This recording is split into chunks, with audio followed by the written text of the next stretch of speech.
नमस्कार मंडळी. तर मी केलेले आहेत इथं साबुदाणा आणि भगरीचे वडे. तर हे अजिबात हे तेलकट झालेले नाही आहेत. हे वडे तुम्ही बघू शकता, एकदम मस्त असे हे वडे कुरकुरीत झालेले आहेत. ह्याची रेसिपी जरा मी वेगळीच केलेली आहे, त्याच्यामुळं व्हिडिओ शेवटपर्यंत बघा.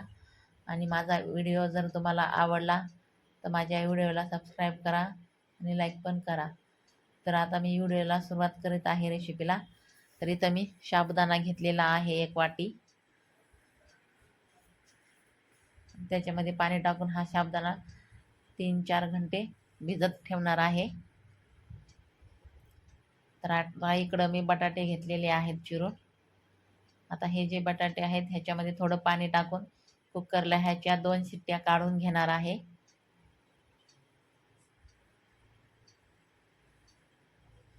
तर आपले बटाटे हे शिजलेले आहेत, त्याच्यावरची सालं मी काढून घेतलेली आहेत. छान असा बटाटा आपला शिजलेला आहे 2 शिट्ट्यामध्येच. तर आता मी इथं 1 वाटी साबुदाणा घेतलेला होता, तर 1 वाटी भगर घेतलेली आहे. भगर जी आहे तर स्वच्छ पाण्याने धुवून घ्यायची 2-3 वेळेस.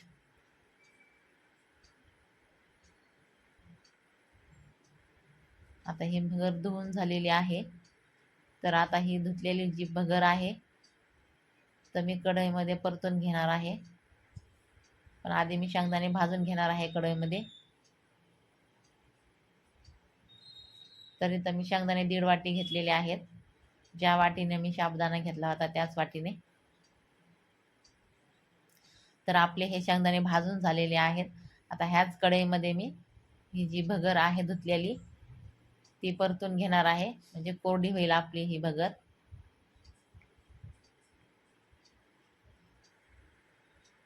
आता ही भगर कोरडी होस तर आपल्याला परतून घ्यायची आहे.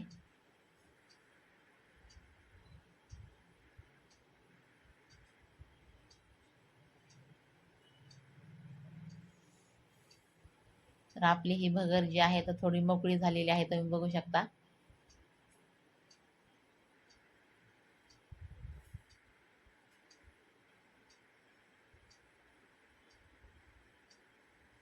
तर आपली ही भगर छान अशी परतून झालेली आहे मोकळीकट.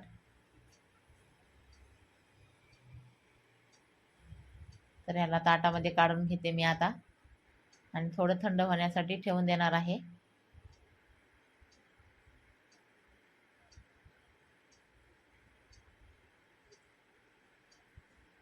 आता ही जी भगर आहे थोडी थंड झालेली आहे, थोडी म्हणजे कोमट असतानाच आपल्याला ही भगर जी आहे तर मिक्सरला बारीक करून घ्यायची आहे. एकदमच भगर गार झाली की आपल्याला मिक्सरला बारीक होणार नाही ही भगर, त्याच्यामुळं कोमट असतानाच ही भगर मिक्सरला बारीक अशी काढून घ्यायची आहे आपल्याला. तर तुम्ही बघू शकता बारीक अशी मी काढून घेतलेली आहे मिक्सरला. रव्यासारखी झालेली आहे ही भगर. आता ह्याच मिक्सरच्या भांड्यामध्ये मी शेंगदाण्याचा कुट्टा पण काढून घेतलेला आहे बारीक. आता ह्याच्यामध्ये 5-6 हिरव्या मिरच्या टाकून हे मिक्सरला बारीक करून घेते हे पण. तर आपली हिरवी मिरची पण बारीक झालेली आहे. तर आता मी इकडं साबुदाणा घेतलेला आहे भिजवलेला.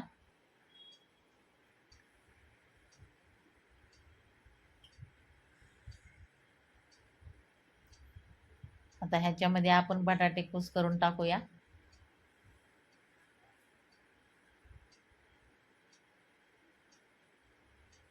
आता आपल्याला जेवढे बटाटे पाहिजेत तेवढे तुम्ही घेऊ शकता तुमच्या अंदाजानुसार. आता हिरव्या मिरचीची पेस्ट टाकून घेतली मी ह्याच्यामध्ये.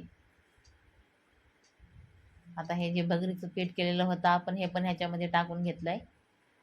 ह्याप्रमाणे जर तुम्ही भगरीचं पीठ ह्याच्यामध्ये टाकलं तर आपले जे वडे आहेत ते कुरकुरीत बनतात. तर ह्याच्यामध्ये आता 1 ते 1.5 वाटी मी शेंगदाण्याचा कुट्टा पण टाकून घेतलाय आणि चवीपुरतं मीठ. आता हे सर्व जिन्नस मिक्स करून घ्यायचे छान असे.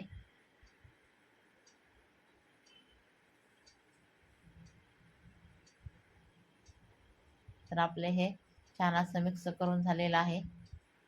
तुम्ही बघू शकता घट्ट असा गोळा तयार झालेला आहे ह्याचा.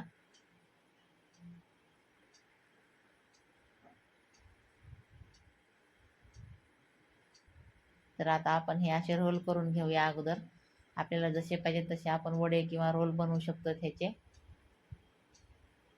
तर मी आधी असे रोल करून घेतलेले आहेत 5-6, आणि त्याच्यानंतर आता मी वडे करून घेणार आहे ह्याचे गोल असे.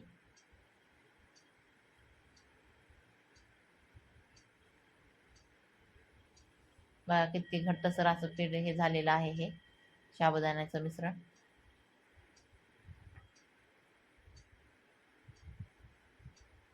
आपला वडा पण छान असा मस्त गोल झालेला आहे.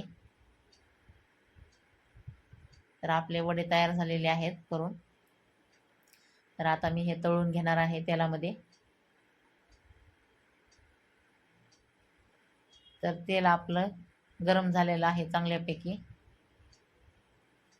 चांगलं गरम तेलामध्येच आपल्याला हे वडे तळून घ्यायचे आहेत. तर आता मी तेलामध्ये वडे सोडून घेते. तुम्हाला जर माझी रेसिपी आवडली तर माझ्या चॅनलला सबस्क्राईब करा, लाईक करा, कमेंट पण करा.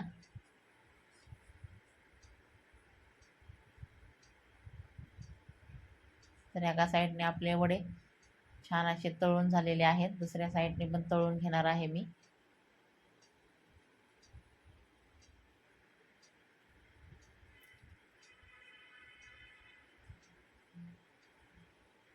आपल्याकडे भगरीचं पीठ नसलं की अशा प्रकारे आपण हे वड्या करू शकतो. भगरीचं पीठ असं तयार करून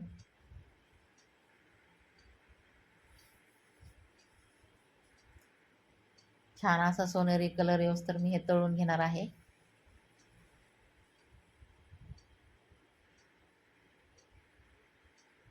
बघा किती छान वडा झालेला आहे आपला साबुदाण्याचा. तर आपले हे वडे तळून झालेले आहेत.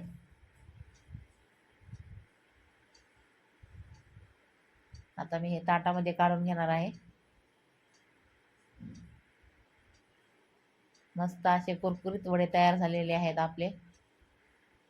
आता ह्याच्यामध्येच आपण आता ह्याचे भजे पण तळून घेऊया. हे भजे तर खूपच कुरकुरीत छान होते हे भजे.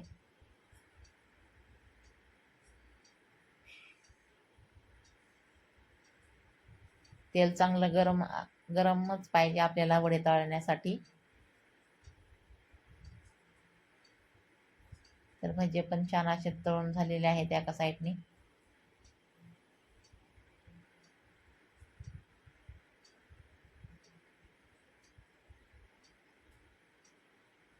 तर आता हे साबुदाण्याचे जे भजे आहेत ते पण छान असे तळून झालेले आहेत कुरकुरीत.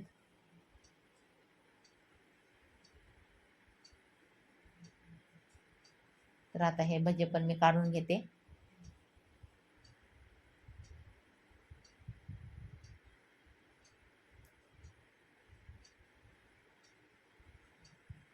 तर असेच मी सगळे वडे तळून घेणार आहे आता. मस्त असे आपले वडे तयार झालेले आहेत. मस्त एकदम खमंग वास सुटला आहे वड्यांचा. तर वडे सगळे मी तळून घेतलेले आहेत. तर बघा किती छान असा वडा तयार झालेला आहे.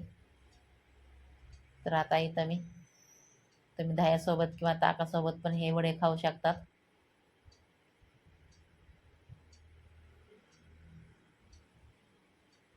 कुरकुरीत असे हे वडे तयार झालेले आहेत, क्रिस्पी. अजिबात तेलकटपणा नाही आहे ह्या वड्यांना. तेलकट अजिबात झालेले नाहीत आपले वडे, तुम्ही बघू शकता. याचा अर्थ आपले वडे छान झालेले आहेत, एकदम मस्त असे. माझी रेसिपी जर आवडली तर प्लीज मला सबस्क्राईब करा. धन्यवाद.